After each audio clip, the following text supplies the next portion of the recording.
Radio. Aksyon Radio.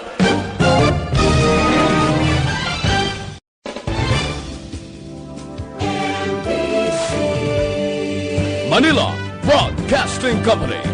Sa balita, komentaryo, isyu, serbisyo publiko. Aksyon Radio. Sa Bacolod, Aksyon Radio. Aksyon Radio.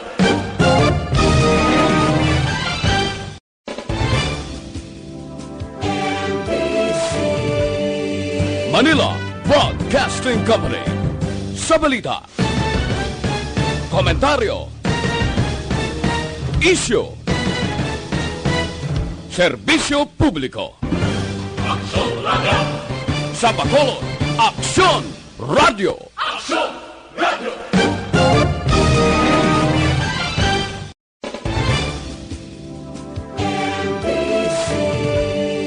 Manila Broadcasting Company. Sa balita, komentaryo, isyu, serbisyo publiko. Aksyon Radio. Sa Bacolod, Yes, Action Radio Philippine Standard Time. Oras ginadulong sa inyo sang Doc Alternative. Brought to you by ISO certified world-class quality. This time brought to you by Aksyon! Balita Evening Edition. Magadulong sa inyo sang mga nagapanguna nga balita lokal, national, international, sports, kag entertainment. Aksyon! Aksyon! Balita Evening Edition. Kag karon ang inyong news team. Una sa balita, una sa aksyon.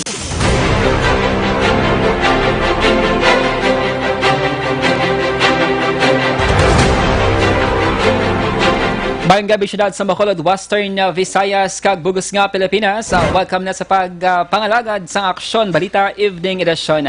Karon nga adlaw Martes, Abril 14, tuig 2020. Makitaan man kita live sa amon official Facebook page kag sa amon YouTube channel ang Aksyon Radio Bacolod. Kag mabatian pagi sa www.actionradiobacolod.com.ph. Kaming inyo mga tagbalita. Aksyon and Defensor. Kag Action Dale Salazar para sa mga headlines sa mga balita lokal. Kapin 200 ka mga negrense nagapabilin nga stranded sa Luzon. 20 ka mga curfew violators sa Bacolod dapasakaan na kaso.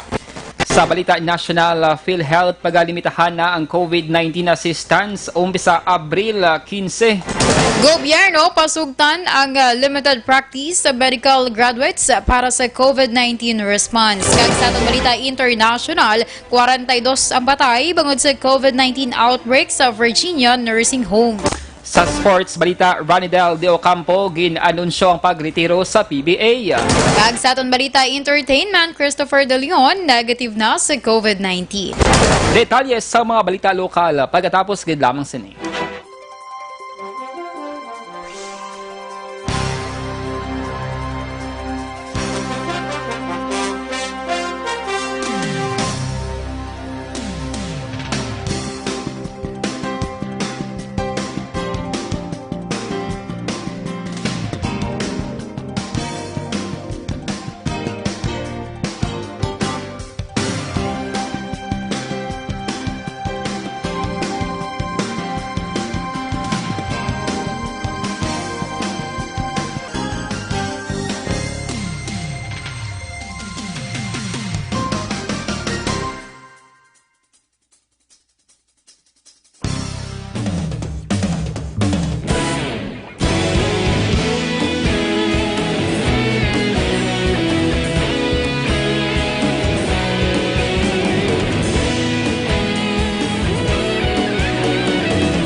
Ikaw nang ginapamatian namon ginasandigan.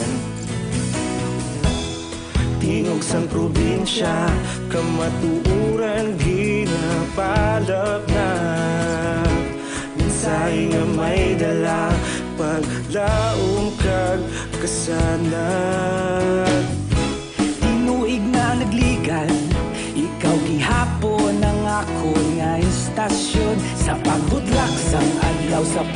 tuhaw sang biton. Mga balita nga dala inspirasyon, aksyon radyo, bakulod man sa gihapon. Padayon aksyon radyo, bakulod saludo sa imo. Padayon aksyon radyo, salamat kisa pagserbisyo. Patas kag balanse, matuod nga mensahe, wala sang ginadampingan. Padayon aksyon radyo.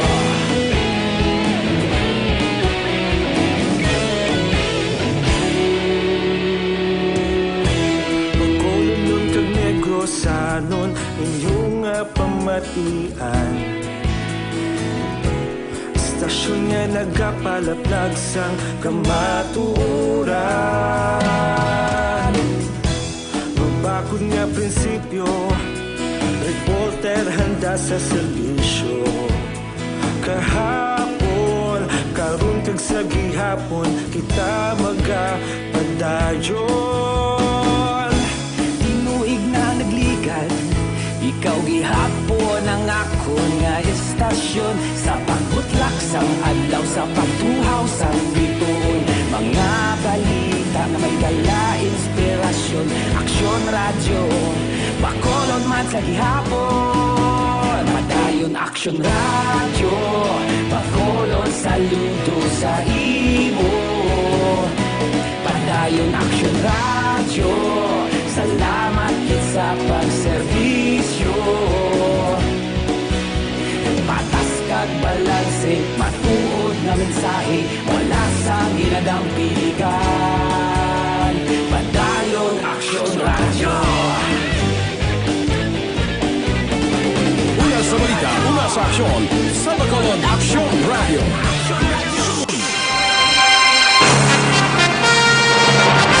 Lasay sa 16 Action Radio Philippine Standard Time kagaron sa detalye na sang mga balita lokal.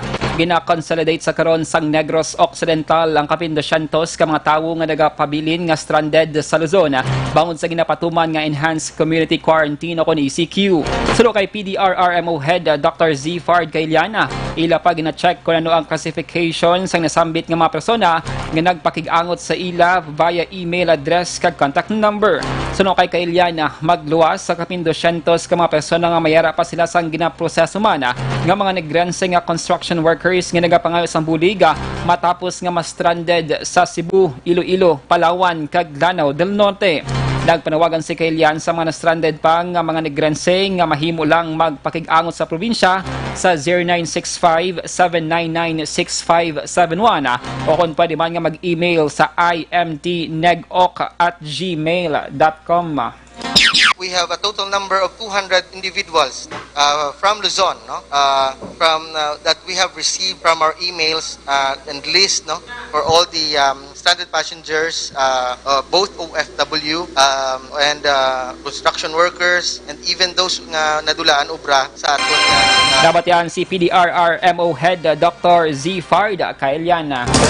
Kapin sa 20 ka persona nga ginakabig bilang probable sa COVID-19 ang narecord sa Negros Occidental sa 11 ka mga local government units sa probinsya. Sa Interagency Task Force sa COVID-19 updates sa command center sa probinsya subong hapon, ginpahayag ni Assistant Provincial Health Officer Dr. Jessica Fama nga may kabilugan nga 188 ang ginkuhaan sang swab specimen sa diin 55 ang pending pa ang resulta. Dugang pa ni Fama nga sa 188 nga ginkuhaan sang swab specimen.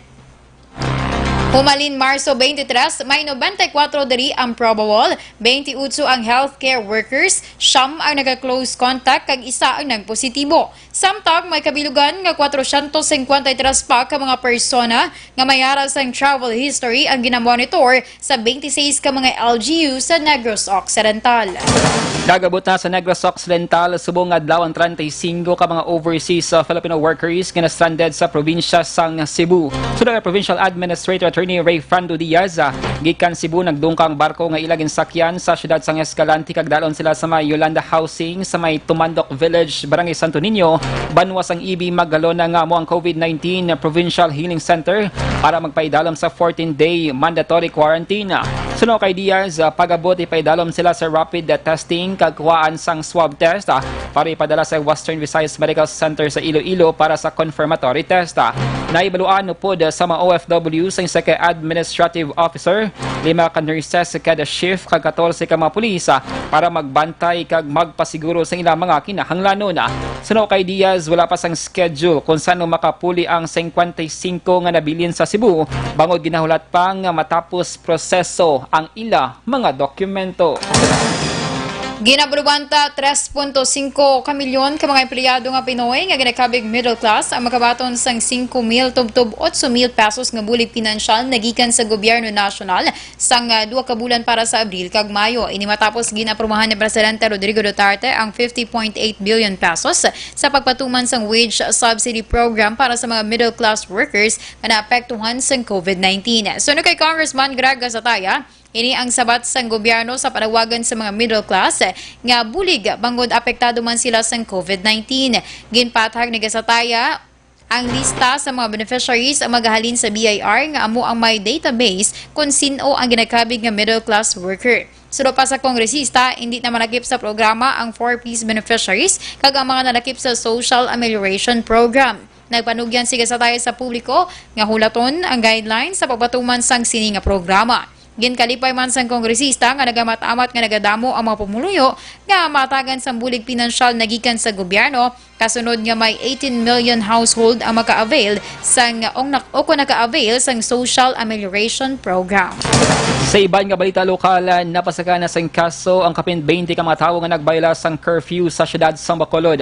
Inisino kay Bacolod Mayor Bing Leonaldia matapos nga ginhambalan siya ni BCPO Director Colonel Henry Binyasa. Sa interview sa Action Radio, ginpahayag sang alkalde nga mas sobra 1,000 nadakpan nga naglapas sa curfew sa Bacolod. Umpisa nga ini ang ginpatuman. Hag 20 diri sa ila ang napasakaan na sang kaso nga disobedience. Nagpanda mga alkalde nga ang persona nga mapasakan sang kaso ang posible hindi na matagan sang police clearance nga masami requirement sa pagpangita sang trabaho kangay na lamang sa luwas sang pungsod. Ginpathagman ni Leonaldia nga ang ginapatuman nga curfew ang para sa kaayuhan sang tanan sa tuyo nga malimitahan ang paghulag sang tawo bilang precautionary measure kontra COVID-19. Suno sa alkalde, may mga tawo sa gihapon nga wala nagapamati apisar nga ginaedukar angot sa halit sang COVID-19. Istoryahanay kami ni Colonel Binyas ang nakalatakpan curfew halin sa pag-umpisa at mga sobra na 1,000 mo. Now, sa 1,000 may ara na, may 20 na nga na-filean kaso. Kag may masunod pagid. Nga daw medyo ritubado na gid bala. Dapat yan si Mayor Bing Leonardia.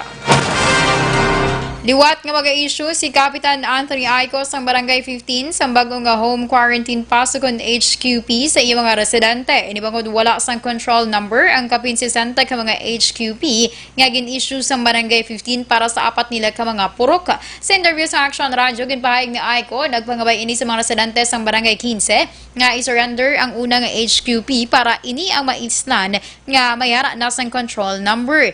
Ginpatag ni Aico nga ilagin modify ang paggamit sang quarantine pass pagiman sa pag-issue sang HQP nga ang control number ang nagatapos sa odd numbers para sa duha ka purok kag even numbers para sa duha ka iban pa nga mga purok. Suno kay Aiko, tuyo sini nga mapahapos ang ilang nga pag-monitor sa mga residente nga nagaginuwa sa ilang nga barangay. Umpisa buwas nga adlaw ang Bacolod ang magapatuman sa number coding scheme sa pag-usar sang HQP. Ginatugotan man nga makagwa ang tawo nga mayara sang HQP kag ang control number nga nagatapos sa odd numbers sa Lunes, Miyerkules kag Biyernes. Samtang even numbers naman ang magkagwa sa Martes, Huwebes kag Sabado. Wala naman sang may ginapanugutan nga magkagwa bisan pa nga mayara sang HQP sa adlaw sang Domingo, ini sa tuyo nga malimitahan ang hulag sang publiko. Una sa balita, una sa aksyon. Lasay sa 23 Action Radio Philippine Standard Time o gali ang pag-inom sang DTX 500 bawran DTX 500 ang may tatlo ka mga anti-diabetic properties sa Charantin nga nagapanubos ang glucose, vicin nga nagakontrol sa imong blood sugar kag polypeptide nga may kaangay nga epekto sang insulin. Mag DTX 500 capsule sa kada adlaw ang produkto nga DTX 500 ang pwede na mo order order online kag ma-deliver sa inyo nga balay. Magbisita lamang sa www.kalusuganyan.ph or pwede man i-check ang Kalusugan Yan Facebook page. Detalye sa mga nagapanguna nga balita nasyonal pagkatapos gid lamang sini.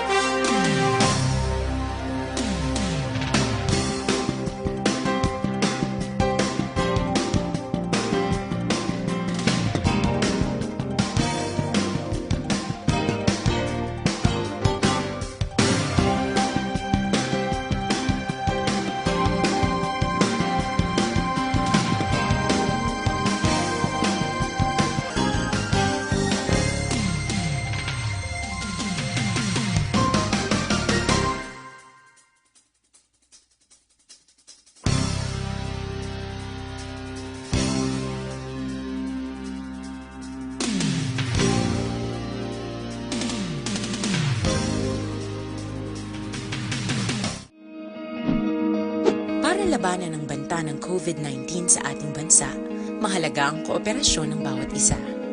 Ang pananatili sa loob ng bahay ay isa sa pinakasimple pero pinaka-epektibong paraan para hindi kumalat ang virus. Kunwari, ikaw ang tuldok na ito. Malusog ka at malakas. Lumabas ka ng bahay. Ang hindi mo alam, may nakasalamuha ka ng may COVID-19. Tandaan, mahirap malaman kung sino ang may virus, pero madali itong maipasa sa iba. Pwedeng naipasa na pala niya ang virus sa iyo nung umubo siya o bumahin. O baka naman ay nahawa na dahil humawa kayo sa parehong bagay na kontaminado. Ngayon ay mayroon ka na ring COVID-19. Isa ka ng carrier na makakahawa sa iba. Dahil maaaring ilang araw pa bago lumitaw ang sintomas na ubo, sipon, hirap sa paghinga at lagnat. Pwede ring wala kang nararamdamang sintomas, ngunit nakakahawa ka pa rin. Pag-uwi mo sa bahay, maaari mong mahawahan ang iyong pamilya. Kasama na rito ang lolo at lola mo o ang mga magulang mo na may edad. Sila ang may pinakamahina na depensa laban sa virus. Ang mga may sakit sa puso, diabetes, high blood, at iba pang pre-existing conditions at mga buntis, mahina ang panlaban sa COVID-19. Kapag na-infect ang taong mahina ang immune system, posibleng magkaroon siya ng malalang karamdaman at kailanganing dalhin sa ospital.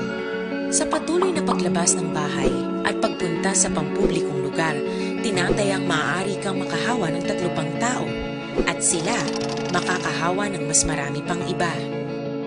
20% ng mga nahawa ay maaaring maospital at dadami ng dadami ito habang mas kumakalat pa ang virus.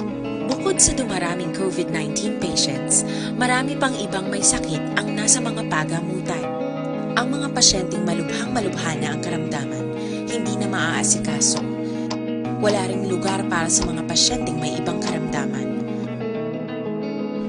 Kaya nating iwasan ang patuloy na pagkalat ng COVID-19 kung iisipin natin ang kapakanan ng iba. Kailangan nating isipin at kumilos na parang bitbit na natin ang virus para hindi ito kumalat pa sa iba. Sundin ang social distancing. At hanggat maaari, manatili sa loob ng bahay. Kung talagang kinakailangang lumabas, panatilihin ang isang Sa 28 Aksyon Radio Philippine Standard Time, kakaroon sa detalye na sa mga balita nasyonal. Ginaprubahan na ni Presidente Rodrigo Duterte ang wage subsidy para sa mga middle-class workers na naapektuhan sa COVID-19 crisis. Sa televised briefing, ginpahayag ni Nograles, ginaprubahan sa Presidente ng Small Business Relief Program para buligan ng kapin 1.6 milyones ka mga magagmay nga mga negosyante hanggang ila 3.4 milyon ka mga empleyado nga naapektuhan sa ginapatuman nga enhanced community quarantine sa Luzon kag sa iban pa nga lugar sa Pilipinas. Sa idalom sang programa, ang mga eligible workers magabaton sang 5-8,000 ka pesos nga sumahon base man sa minimum daily wage rates sa ginatagsa-tagsa ka mga rehiyon. Suno kay Nograles ngang subsiding hatag sang 2 ka tranche sa bulan sang Mayo ang mga eligible workers ang dapat nagatrabaho umpisa Marso 1 kag wala nakabaton sa ila sweldo sa mga bulan. Hindi naman kwalipikado among mga retrenched workers kang sa mga nag-resign akon on leave kag mga empleyado nga nag-avail sang unemployment benefits. Pagalimitahan na sa Philippine Health Insurance Corporation ang assistance nga ginahatag para sa mga pasyente sa COVID-19 matapos nga ginpahayag nagligad sang ahensya nga sabton sini ang kabilugan nga balayaran para sa mga na-infect sang masakit. Sunod kay PhilHealth Vice President for Corporate Affairs kag spokesperson Dr. Shirley Domingo, ang bagong nga scheme maga-epekto buwas nga adlaw Miyerkules. Dugang pa ni Domingo, base sa bagong nga scheme, ang cost rate nga ipatungan para sa pagpabulong sa mga COVID patients amuang 43,997 pesos para sa mga mild pneumonia, 143,267 para sa mga moderate pneumonia, 333,519 para sa severe pneumonia, kag 786,384 pesos para naman sa mga critical pneumonia. Ginklaro man ni Domingo nga sabton pa sang PhilHealth ang kabilugan nga balayaran sa hospital sa mga na-admit halin Pebrero 1 tubtob Abril 14. Samtang nanawagan naman si Presidente Rodrigo Duterte sang effective kag strategic response sa mga regional blocks sa panahon subong sang COVID-19. Padayon nga nag-apekto sa bugos nga kalibutan kag sa palangabuyan sang mga pumuluyo. Subong adlaw nakigbahin si Presidente Duterte sa virtual summit sang Southeast Asian leader nga nagtalakay sa mga strategiya para matap ng COVID-19 nga nag-apekto sa kalamaan kag nagtugas ang economic disruption sa rehiyon. Ginpanugyan sang Presidente siya mga counterparts nga pabakuro ng production kag i-facilitate ang intra-Asian trade sang life-saving necessities kang isang bulong medical equipment kag supplies. Nanawagan naman ang Chief Executive sa mga establishmento para sa early warning device para sa pandemic sa rehiyon kag ginasuportahan ang ginaduso sang Thailand nga magtukod sang COVID-19 Asian Response Fund. Talakip man sa ginaduso sang Presidente among open trade and food security, ilabi na ang supply sang bugas. Nakatapusan nga balita national, ginaprobahan sa gobyerno ang deployment sa medical graduates agud nga magbulig sa pagtapna sa COVID-19 health crisis sa pungsod. Sunod kay IATF spokesperson kag Cabinet Secretary Carlo Nograles, ang guidelines para sa limited practice sa medical graduates nga ginset sa Department of Health ang ginaprobahan na sa task force. Dugang pa ni Nograles nga magalawig lamang ini sa panahon sa state of public health emergency sa pungsod, magluwas kung temprano nga i-withdraw sa IATF base man sa rekomendasyon sa DOH. Una nga ginaduso ni Senator Francis Tolentino nga pasugtan ang 1,500 ka mga medical graduates para magka-practice sa ila profession agud nga madugangan ang manpower sa gobyerno sa pagtapda sa COVID-19. Sa balita, sa aksyon!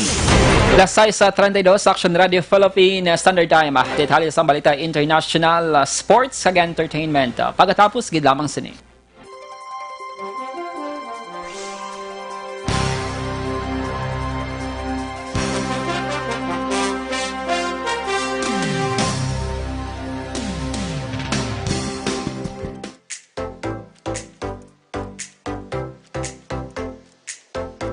Mga ka-aksyon, madamo sa naglaylay na pamaagi at protektahan ang imong kaugalingon batok sa novel coronavirus 2018 o ng COVID-19.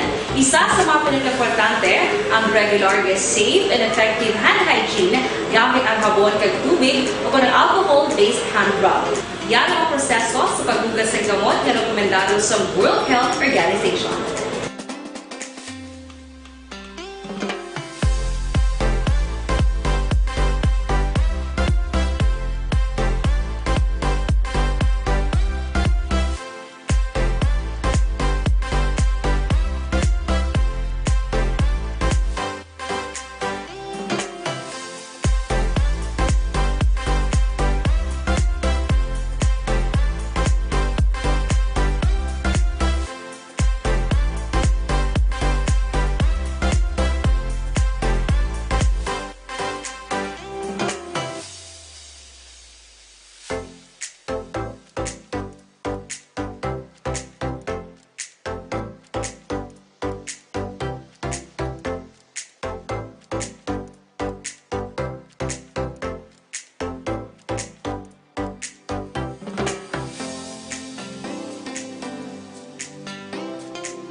Safe Hand Challenge ang gulmangin handa sa Coronavirus 2019. Padayon mga ka-aksyon!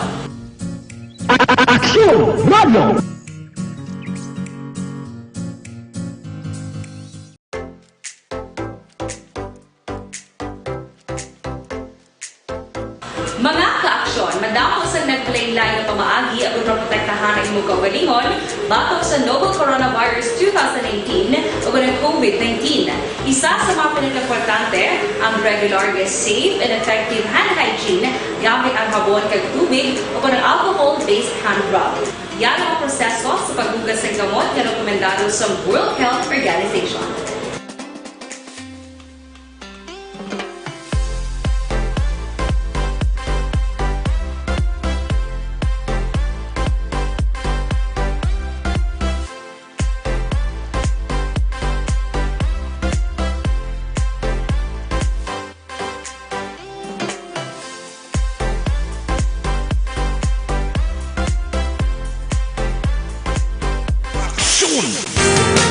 Kag sa aton balita international, 42 ka mga residente sa Virginia Nursing Home malapit sa Richmond ang napatay bangod sa COVID-19 pandemic sa United States kag ginapaabot sa mga opisyal nga madugangan pa ang record sang napatay. Sulod kay Medical Director Dr. James Wright, kapin sa 127 ka may edad nga persona sa 163 ka residente sa Canterbury Rehabilitation and Healthcare Center sa Henrico County ang nagpositibo sa masakit. Sa news conference, ginpahayag ni Wright nga ang COVID-19 pandemic isa ka away nga kun kaisa ila ginapensar nga hindi sila magmadinalagon na apang sulod kay Wright, isa ini kaaway gani kinahanglan nila nga magbato sa adlaw kag gabi. Kapin sa 35 ka miyembro sa Canterbury staff ay nagpositibo sa masakit apang wala sa ideya si Wright kung pila ang ginakabig nga severely ill. Una sa balita, una sa aksyon. Sa sports balita, ginanunsyo ni veteran big man Ronaldel Del Campo ang iyang pagretiro sa PBA matapos ang 16 katuig.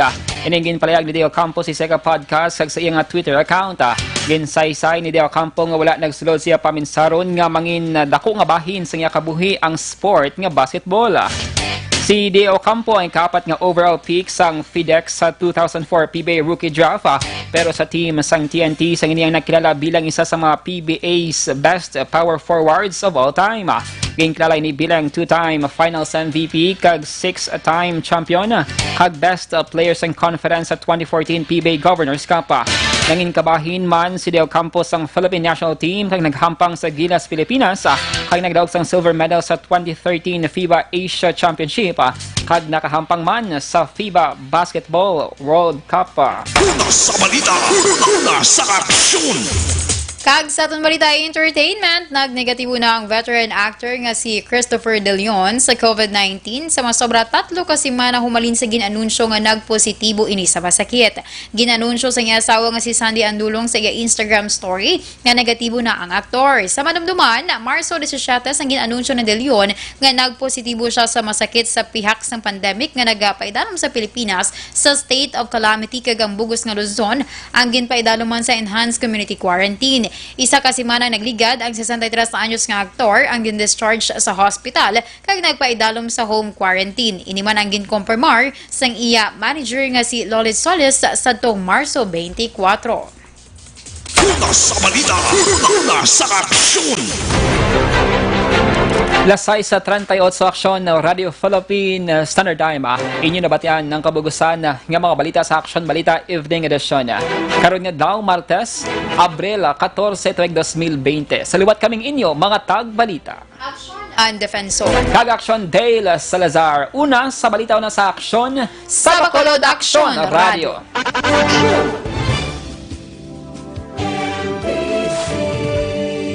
Manila Broadcasting Company. Sa balita, komentaryo, issue, serbisyo publiko. Aksyon Radio! Sa Bacolod, Aksyon Radio. Aksyon Radio!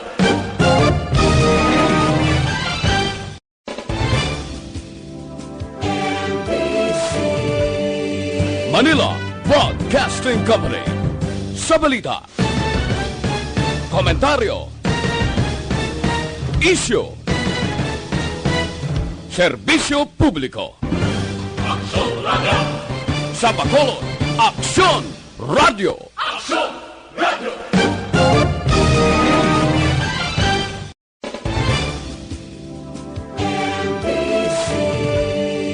Manila Broadcasting Company. Sa balita, komentaryo, isyu, serbisyo publiko. Aksyon Radio.